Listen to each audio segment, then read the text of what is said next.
ایک تو یہ کہ انسان کی فکر، اس کی سوچ، اس کا علم، اس کے نظریات و افکار یہ صحیح رخ پر پروان چڑھیں، پیش قدمی کریں۔ اس کے لیے بھی ضروری ہے کہ فکر کے ساتھ ذکر موجود رہے،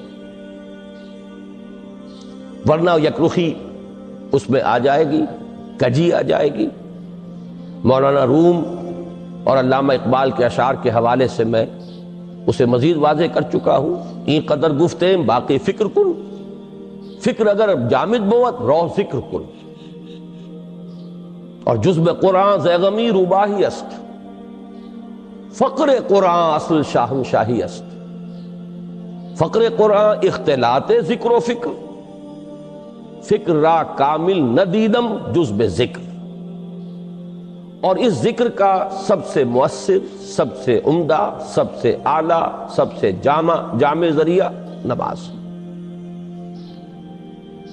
دوسری ضرورت انسان کے عمل کے درست رہنے کی ہے، عمل کج نہ ہو جائے، اس میں افراط و تفریط نہ ہو، عدم توازن نہ ہو، صراط سوی درمیانہ راستہ، صراط مستقیم سیدھا راستہ، قصد السبیل وہ راستہ جو سیدھا انسان کو اپنے منزل مقصود تک پہنچا دے۔ یہ قرآن مجید کی 3 اصطلاحات ہیں،